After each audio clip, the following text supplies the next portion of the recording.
नमस्कार। मैं भोलानाथ आपका स्वागत करता हूँ बी.एड सेकेंड सेम के सेमेस्टर में। बी.एड सेकेंड सेमेस्टर के आज तीसरे ऑनलाइन क्लास में, जहाँ पे आज हम आप लोगों को बताएंगे AIIMS of science teaching, writing objectives in behavioural terms. ये आपका आज का टॉपिक है। तो आज का टॉपिक है एम्स ऑफ साइंस टीचिंग। तो मूल जो मेन आपका ऑब्जेक्टिव्स है या मेन जो एम्स हैं, ऑब्जेक्टिव और एम्स एक ही हैं, एक ही जैसे टर्म है। तो उन्हीं के संदर्भ में हमें एम्स या तो राइटिंग ऑफ ऑब्जेक्टिव्स दोनों चीजें दिया है, या तो आप ऑब्जेक्टिव लिखिए या तो एम्स लिखिए इन बिहेवियरल टर्म, मतलब आप अपने उसे व्यवहारिक टर्म में उसको कैसे यूज करते हैं। इन चीज़ों के बारे में आज हम पहले लिखेंगे। तो हम देखते हैं कि साइंस टीचिंग का क्या ऑब्जेक्टिव हो सकता है। आप अपने हिसाब से सोच के बताइए कि जो साइंस टीचिंग है, साइंस टीचिंग के हिसाब से क्या हो सकता है एम। अगर आप गहनता में जाएंगे तो इसके ढेर सारे उद्देश्य निकल के सामने आते हैं। वो हो सकते हैं कैसे, दो प्रकार के हो सकते हैं। या तो वो जनरल ऑब्जेक्टिव या जनरल एम्स हो सकते हैं, या तो वो स्पेसिफिक ऑब्जेक्टिव्स या स्पेशल एम्स या ऑब्जेक्टिव या उद्देश्य हो सकते हैं। तो इस प्रकार से हम देखते हैं कि एम्स क्या करते हैं। तो पहले एम्स या उद्देश्य या ऑब्जेक्टिव्स, हम इन पे पहले चर्चा कर लेते हैं। इस चीज को ध्यान से सुनिएगा कि ऑब्जेक्टिव होते क्या हैं। तो हम किसी भी सब्जेक्ट की अगर टीचिंग कर रहे हैं तो सारे सब्जेक्टों के उद्देश्य अलग अलग होते हैं। जैसा कि हमने आपको बताया था कि जब लेसन प्लान बनता है तो लेसन प्लान बनते समय एक उस विषय का सामान्य उद्देश्य लिखा जाता है। और वो सामान्य उद्देश्य क्या होता है कि उस विषय के बारे में अगर हम पढ़ें तो उससे हमको क्या जानकारी मिलेगी, या एक हमारे लिए वो उद्देश्य विषय सेट कर देता है कि यदि हम ये विषय पढ़ेंगे तो ये हमको अचीव होगा। जैसे अगर हम हाई स्कूल में पढ़ने जाते हैं तो हमें एक उद्देश्य सेट हो जाता है मेरा, या हमारा एक गोल सेट होता है, एम्स सेट हो जाता है या उद्देश्य सेट हो जाता है कि हमें हाई स्कूल पास करना है। ये हमारा ऑब्जेक्टिव बन जाता है कि हमें हाई स्कूल पास करना है। तो इसलिए हम हाई स्कूल का एग्जाम देते हैं। अगर हम उसी तरह किसी विषय के बारे में हम सेट कर लें अपना ऑब्जेक्टिव कि हम ये विषय क्यों पढ़ रहे हैं, अगर जहां ही क्वेश्चन ये राइज होता है कि हम ये विषय क्यों पढ़ते हैं, तुरंत ही उसके उद्देश्य निकल के सामने आके खड़े हो जाते हैं। तो मैं कुछ उद्देश्य यहाँ बता रहा हूँ, आप यदि नोट करना चाहें तो उसे नोट कर लें, अदरवाइज हम बता देते हैं, आप इसको रिवाइज करके फिर से देख लीजिएगा। तो देखिए एम्स ऑफ साइंस टीचिंग, तो मूल रूप से साइंस टीचिंग का जो वैज्ञानिक कारण है या वैज्ञानिक जो एम्स हैं निर्धारित किए गए, वो क्या क्या है ध्यान से सुन लीजिए यहाँ पे। तो विज्ञान टीचिंग का पहला सबसे बड़ा कारण है वैज्ञानिक मानसिकता का विकास करना। जो पहला कारण है वो क्या है, पहला कारण है वैज्ञानिक मानसिकता का विकास करना। वैज्ञानिक मानसिकता,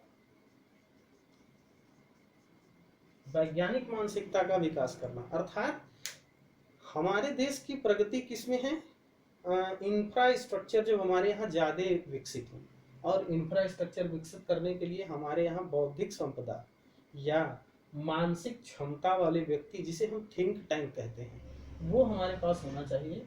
तो वो कहाँ से आता है हमारे पास, साइंस टीचिंग से। ऐसा नहीं है कि हिंदी वाले सब्जेक्ट का कोई सामान्य उद्देश्य नहीं होता, हिंदी अपनी जगह है, साइंस अपनी जगह है। तो इसलिए सारे सब्जेक्टों के अपने अपने सामान्य उद्देश्य होते हैं। तो उसी तरह देखिए यहाँ पे जो साइंस टीचिंग का उद्देश्य है वो सबसे जो मूलभूत है वो हमने क्या बताया, वैज्ञानिक मानसिकता का विकास करना। और उसके बाद क्या हो सकता है, विज्ञान के प्रति रुचि उत्पन्न करना। विज्ञान के प्रति रुचि उत्पन्न करना। तो विज्ञान के प्रति अगर बच्चों में रुचि उत्पन्न होती है तो क्या होता है, उससे भी देश का विकास होता है। क्यों, क्योंकि जब विज्ञान की ओर जाते हैं तो विज्ञान, जैसा कि आप जानते हैं कि विज्ञान क्या करता है, आओ करके सीखें, ये पढ़ाता है। तो जब हम विज्ञान की ओर अग्रसर होते हैं तो ये हमें विभिन्न प्रकार की तकनीकों से क्या करता है, रूबरू करवाता है, और उस तकनीकों का हम अपने आने वाले जीवन में इस्तेमाल करके हम लोग क्या करते हैं, आगे बढ़ते हैं। तो ये इसके दो उद्देश्य हमने बताए। पहला है मानसिकता का विकास करना, वैज्ञानिक मानसिकता का विकास करना, और दूसरा क्या है, विज्ञान के प्रति रुचि उत्पन्न करना, और तीसरा क्या है, विषय में महारत हासिल करना। विषय में महारत। विषय क्या होता है, विषय तो विज्ञान क्या है, एक विषय, तो उसमें पर्सनल रुचि लेके उसके क्षेत्र में महारत हासिल करना। क्यों, क्योंकि कुछ बच्चे आगे जाके स्ट्रीम चेंज हो जाती है, तो उस स्ट्रीम के हिसाब से वो क्या करते हैं, अपना सब्जेक्टों का चुनाव करते हैं।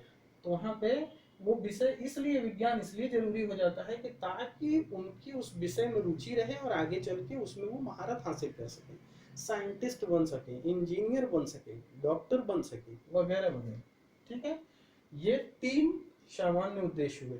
और क्या हो सकते हैं इसके सामान्य उद्देश्य, यहाँ बच्चों में वैज्ञानिक दृष्टिकोण का विकास करना। देखिए, यहाँ वैज्ञानिक मानसिकता था, अब यहाँ दृष्टिकोण की बात करना है कि विज्ञान शिक्षण क्यों आवश्यक है। विज्ञान शिक्षण बच्चों में विज्ञान के प्रति क्या करता है, वैज्ञानिक मानसिकता को या वैज्ञानिक दृष्टिकोण को विकसित करता है। अर्थात हर एक चीज को वो प्रैक्टिकली सोच के उसको प्रूफ करने की कोशिश करते। जैसे आपके दिमाग में बात आई कि ये पेड़ कैसे बढ़ रहा है, अगर आपके दिमाग में बात आती है कि पेड़ कैसे बढ़ रहा है, तो पेड़ के अंदर हम घुस के तो नहीं देखेंगे, लेकिन हाँ, हम इस तथ्य पर विचार करना चालू कर देते हैं और सोचने लगते हैं कि आखिर इसमें इस पेड़ का विकास कैसे हो रहा है। तो हम क्या करते हैं कि वो वैज्ञानिक विधि अपनाते हैं। तो देखिए यहाँ पे ये है भाई।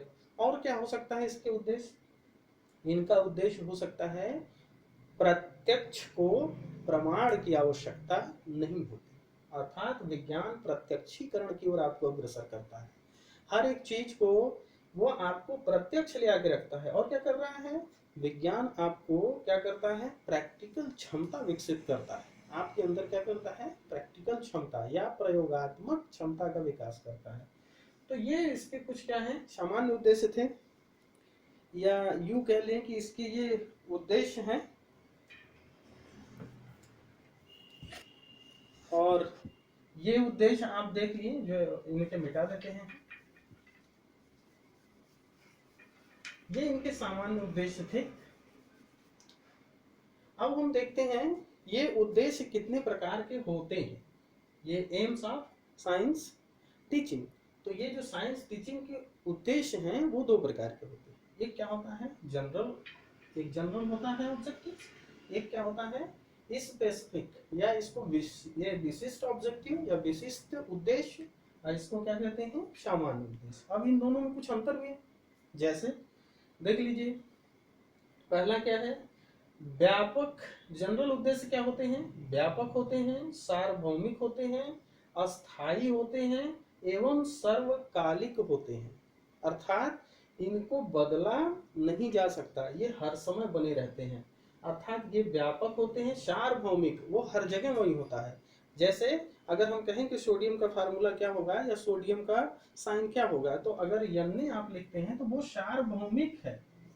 अगर वो सोडियम का फार्मूला हम यन्ने लिखते हैं, या कैल्शियम का फार्मूला हम Ca लिखते हैं, या हम क्लोरीन का फार्मूला Cl लिखते हैं, तो ये सार्वभौमिक है। ऐसा नहीं कि वो सिर्फ भारत में हम कैल्शियम को यन्ने लिखते हैं, Ca और Cl लिखते हैं, ऐसा नहीं। क्या है, ये सार्वभौमिक है, मतलब हर जगह ऑल द वर्ल्ड यही फार्मूला यूज होता है।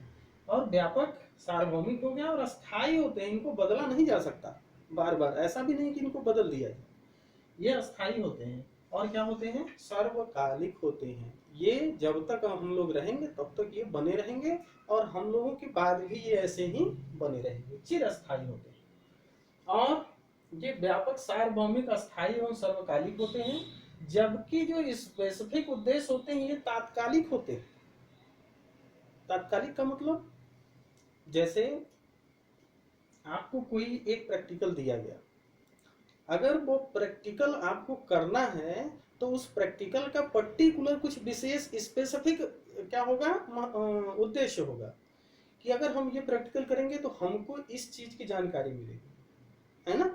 जैसे अगर आप प्रैक्टिकल करते हैं, आप एक प्रैक्टिकल करते हैं जैसे एल्डिहाइड का, अगर आप साइंस के विद्यार्थी हैं तो जानते होंगे, अगर एल्डिहाइड का अगर हम परीक्षण कर रहे हैं और फेलिंग सोल्यूशन से, तो अगर फेलिंग और एल्डिहाइड का अगर परीक्षण आता है, शुद्ध शुद्ध आ जाता है, तो उससे हमारा स्पेसिफिक उद्देश्य सेट होता है। कौन सा सेट होता है कि अगर आ गया तो हमारा एक विशिष्ट उद्देश्य है क्या, एल्डिहाइड ग्रुप को खोजना या प्राप्त करना, किसमें, जो हमको प्रयोगशाला में लवण दिए गए उनमें से।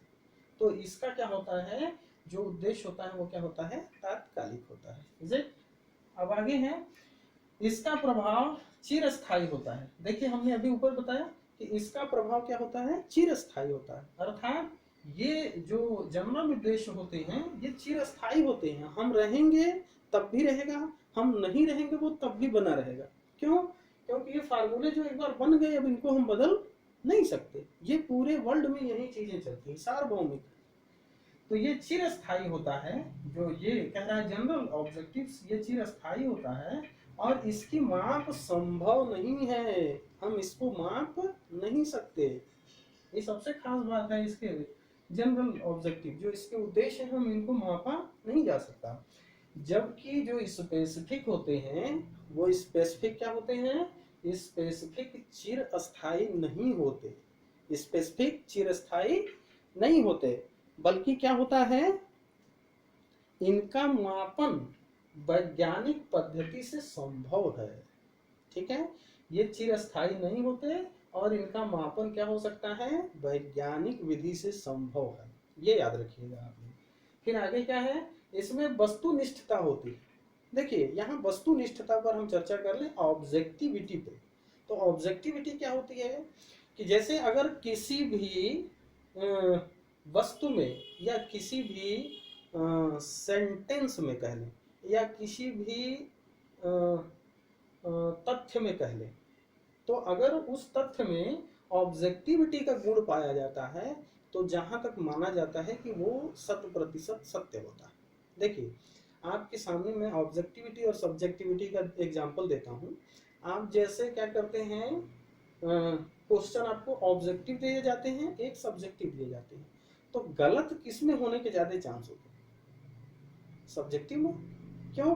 क्योंकि सब्जेक्टिव में पता नहीं आपने क्या क्या लिखा है उसको पढ़ना और जो ऑब्जेक्टिव है उसको पढ़ना, दो अलग अलग बातें होती। क्योंकि सब्जेक्टिव में पढ़ेंगे तो एकदम करेक्ट एग्जैक्ट उत्तर मारेंगे आप, है ना, अगर सही पता है। लेकिन जो सब्जेक्टिव है वो सब्जेक्टिव पता नहीं क्या क्या हम लिख के चले आते हैं ढेर सारा, है ना। तो यहाँ पे याद रखिएगा कि इसमें वस्तुनिष्ठता होती है, मतलब अब कितनी होती है इसकी क्वांटिटी फिक्स नहीं है, जबकि इसमें पूर्णतः होती है। इसमें जो होता है, इसमें ऑब्जेक्टिव पूर्णतः होती है, इसमें होती है लेकिन उसका आइडेंटिफिकेशन नहीं है कि कितनी होती है, जबकि इसमें पूर्णतः होती है। इसमें इस स्पेसिफिक ऑब्जेक्टिव्स में आगे क्या है, ये आदर्श रूप में एक संदेश देती है। ये जो है ये क्या है, ये जनरल ऑब्जेक्टिव्स क्या होते हैं, ये एक प्रकार के आदर्श माने जाते हैं और ये क्या करता है, एक आदर्श रूप में हमें संदेश देता है कि हमें ये चीज करना ही है अगर हम विज्ञान के छात्र हैं तो, है ना। तो ये यहाँ पे एक आदर्श रूप प्रस्तुत करता है, जबकि ये यथार्थ और प्रत्यक्ष जो इधर है वो क्या करता है, स्पेसिफिक, ये यथार्थ और प्रत्यक्ष चीजों को निष्कर्ष करता है। ये किस पे, यथार्थ और दो शब्द बताए हमने, प्रत्यक्ष अनुभव किए जा सकते हैं। ये जो है यथार्थ और इस पर प्रत्यक्ष इनका अनुभव किया जा सकता है। ये आदर्श रूप नहीं बल्कि ये प्रत्यक्षीकरण है। ये इनका एक आदर्श क्या होता है, जिसे आदर्श हम किसे मानते हैं, स्टैंडर्ड। तो स्टैंडर्ड को मान के हम चलते हैं कि जो भी स्टैंडर्ड है उसी के मानक हम चलते हैं। तो जो हमारा प्रत्यक्ष रूप आता है वो जरूरी नहीं कि आदर्श के पास ही हो, आदर्श के पास हो सकता है लेकिन आदर्श नहीं हो सकता, याद रखिएगा। इसीलिए जो मानक रखे जाते हैं उसके आगे पीछे हमारा प्रैक्टिकल का रिजल्ट आता है। हम कभी भी एग्जैक्ट नहीं ले आते। अगर एग्जैक्ट आ भी जाता है तो वो सही नहीं माना जाता, इसलिए क्योंकि हम लोग कर रहे हैं जो काम, उन कामों में ये चीज़ें जरूर से डिफर होती हैं। या तो जो क्वांटिटी होती है हमारे द्वारा प्रैक्टिकल में ली गई वो या तो कम हो जाती है या ज़्यादा, इसलिए उसका रिजल्ट भी ज़्यादा या कम आता है। जैसा कि आप लोगों ने किया होगा प्रैक्टिकल केमिस्ट्री का, तो आप लोगों को पता होगा टाइट्रेशन में। अब इसके बाद देख लीजिए और भी कुछ है इसमें। इसमें मैं एक चीज़ और बता देता हूँ, ये दार्शनिक चिंतन को भी आधार मानते हैं। ये जो है ये मिटा देता हूँ मैं।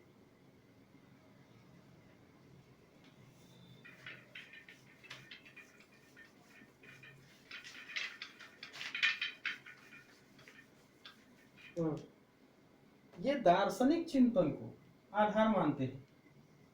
ये किसको? दार्शनिक चिंतन को आधार मानते हैं।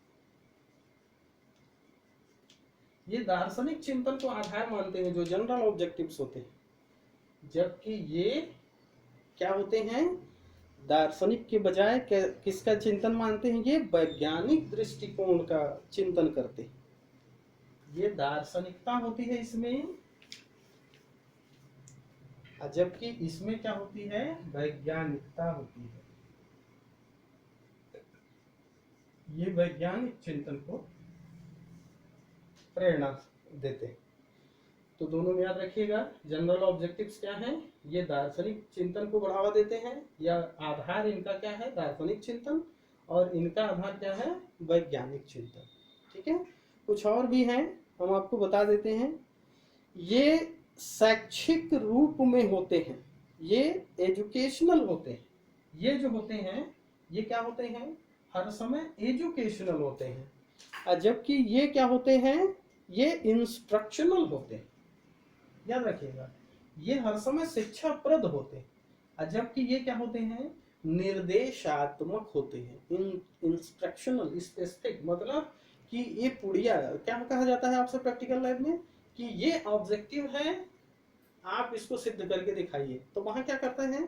टीचर आपके इंस्ट्रक्शन देता है, और इसीलिए यहाँ पे इंस्ट्रक्शन पे आपको चलना होता है, जबकि यहाँ किस पे चलना होता है? एजुकेशन भाव से पढ़ना है इसको, कि हमें ये पढ़ेंगे तो हमें ये शिक्षा मिलेगी। लेकिन यहाँ पे ऐसा नहीं है। यहाँ पे क्या कंडीशन होती है? यहाँ पे हमने आपसे बताया। तो और एक आंक देख लीजिए।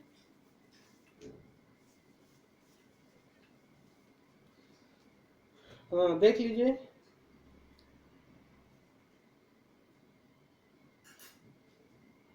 प्रकरण के अनुसार इसमें न्यूनतम परिवर्तन किया जा सकता है। यहाँ पे है न्यूनतम परिवर्तन। प्रकरण के अनुसार इसमें न्यूनतम परिवर्तन किया जा सकता है। जैसा प्रकरण हो उसके हिसाब से थोड़ा थोड़ा बड़ा इधर उधर घटाया बढ़ाया जा सकता है, न्यूनतम से न्यूनतम परिवर्तन किया जा सकता है। लेकिन यहाँ प्रकरण के अनुसार परिवर्तित, ये प्रकरण के अनुसार पूर्णतः परिवर्तित होते रहते हैं। जैसे अगर एक प्रैक्टिकल दिया गया तो एक ऑब्जेक्टिव, दूसरा प्रैक्टिकल दिया गया तो दूसरा ऑब्जेक्टिव हो जाता है, मतलब ये पूर्णतः परिवर्तनशील होते हैं। तो इस प्रकार से ये कुछ हैं आपके शैक्षिक, ये आज का AIIMS of science teaching writing objectives in behavioural terms. तो ये कुछ आज के आपके सामान्य उद्देश्य थे जिसको हमने आपसे डिस्कस किया। ये एम्स ऑफ साइंस टीचिंग है। कल मैं आपसे नेक्स्ट क्लास में मैं आपसे चर्चा करूँगा इस पे, टेक्स्ट बुक पे, साइंस की टेक्स्ट बुक की क्या क्वालिटी होनी चाहिए। ये आपको पेपर में आता भी है, तो मैं उस पर अब जो नेक्स्ट क्लास होगी उसमें साइंस टेक्स्ट बुक पे चर्चा करूँगा। धन्यवाद।